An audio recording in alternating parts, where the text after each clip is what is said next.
In this video, I am going to be translating the Greek text without grammar, just doing like a running commentary and commenting on the text as I go through it.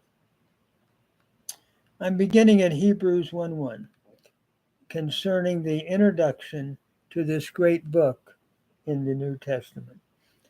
In many parts and in many ways, God of old, having spoken to the fathers, in these last days spoke to us in the Son, whom he placed heir of all things, through whom also he made the ages, who being the radiance of the glory and the exact stamp of his essence, bearing all things by the word of his power, having made himself a purification of sins, he sat down on the right hand of the Majesty on high. The writer of Hebrews begins his book with this great introduction. In many parts, as we look at the Hebrew Bible, there were many parts in which God had spoken. Sometime he had spoken in pre-law and then law, and then within each part there were different sections. So in many parts and in many ways, sometimes God spoke through direct speech, like with Moses, other times through dreams, etc. So in many parts and many ways, God of old, having spoken to the fathers in the prophets. In other words, he's spoken variantly in the prophets, meaning the Hebrew Bible, in these last days. And the writer of Hebrews is saying, we're living in the last days, even at his time of writing. In these last days, he spoke to us in the Son. His mind is reflecting on Psalm 2. You are my son. This day have I begotten you, it says. So now he's spoken in the Son. And that Son is no longer a king being coronated, but the final king. That is Christ in his final glorious coronation via the resurrection. He's spoken in the Son, whom he speaks in the Son in 7 ways. Whom he placed heir of all things. First of all, he is heir of everything. I'm reminded in Psalm 2, ask of me and I'll give you the nations for your inheritance and the uttermost parts of the earth for your possession. Jesus Christ is heir of everything, greater than what the psalmist was speaking of at the first level of an anointed king, climaxing in the final anointed king, that is Christ. So not only is he heir of all things, the good news, by the way, is as believers in Christ, we are heirs with him in Romans 8. And then through whom also he made the ages. The second point that the writer makes about the Son is he made the ages. The word here, ages, probably simply means the universe. He's the creator of all things. Like in John 1, verse 3, all things were made by him. Without him was not anything made that was made.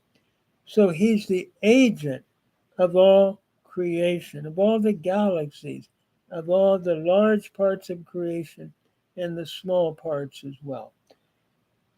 Thirdly, who being the radiance of the glory and the exact stamp of his essence. Number 3, he radiates the glory of God. And that word in the Greek means radiation. He's the radiation of the glory. It's not just reflection, but he radiates the glory, going back to the Hebrew Bible, where the glory dwelt in the Holy of Holies. And he's the exact stamp of his essence. Number 4, Jesus Christ is the exact stamp of the very essence of God, meaning he's fully God. He is divinity, and he's the exact stamp. If you've seen me, Jesus will say, you've seen the Father. The next point, bearing all things by his powerful word, or by the word of his power. Bearing all things along could simply mean he's bearing history along. As we look at today and all the troubles and all the things that's going on, it's wonderful to know that Christ is bearing everything along by his spoken word. And it's his powerful word that speaks it onward. It could also mean bearing all things, meaning carrying all things along by holding everything intact. I've often wondered why the galaxies didn't collide with each other, or why things just didn't fall down. Well, he's bearing all things along by his spoken word. And then having himself made purification of sin. That's the fifth point the writer of Hebrews is making. That is, he himself, I should say, the sixth point he's making, he himself having made a purification of sin. In other words, he's the one. It's a middle participle in the Greek. He's the one himself that made a final purging of sins, of taking them away. And so finally, having accomplished that, he sat down on the right side of the Majesty on high. Our mind goes to Psalm 110, where the Lord said to my Lord, sit at my right side until I make your enemies the footstool of your feet. Jesus Christ is now exalted, and he is seated at the right hand of the Majesty on high. By the way, it's wonderful to know in the book of Ephesians that we positionally are raised and seated with him as well in our position. That's a wonderful blessing as we think about who we are in Jesus Christ. So these are 7 things that he begins with. In these last days, he's done 7 things. He placed Jesus as heir of all things.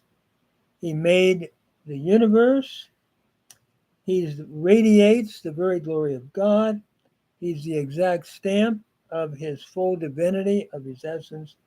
He's bearing all things along by simply his powerful word and having himself made, number 6, a purification of sins. He's now seated at the right hand of the Majesty on high. Then we continue. By becoming so much better than the angels, in that he has inherited a more excellent name than they have. In other words, he's better than the angels, in that he has inherited a better name than they have. The writer of Hebrews wants to encourage his audience to not go back to Jewish ritual and so forth, and worship of angels was one of the things that was high in Judaism at that time.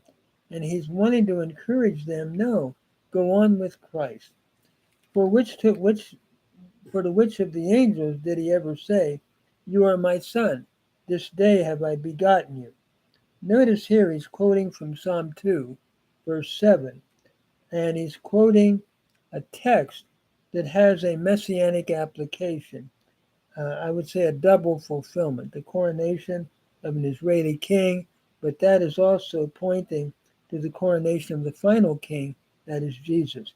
In other words, he didn't say to the angels, you are my son, this day have I begotten you. The day of begetting would be the day of coronation. That's the language that's used in Psalm 2. And he's quoting that, and he didn't say that to the son, to angels, but he said it to the son.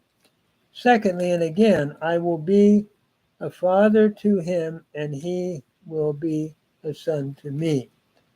Again, he's quoting 2 Samuel 7:14, the great Davidic covenant. And he never said these words to angels, that you are my son, and furthermore, I will be a father, and you will be a son to me. He only spoke that of Christ. But what did he say to angels? But again, when he brings his firstborn into the world, he says that all the angels of God worship him. Here he's quoting the Septuagint as the third text, and this is Deuteronomy 32, verses 43, what he's really saying is the angels, when he brings his firstborn into the world someday as the final reigning King of Kings and Lord of Lords, he's going to say that all the angels worship him. That's not something then that was said of any angels or of any one angel, but of Jesus. So he is God's Son that is uniquely divine. And furthermore, he did not make a statement like that, you are my son, and I've begotten you today, looking at his coronation, but he made it to Christ. He's only said to angels, let all the angels of God worship him. When he brings the Son into the world again, his firstborn, his sovereign, so to speak, that's what firstborn means, then he will say, let all the angels of God worship him.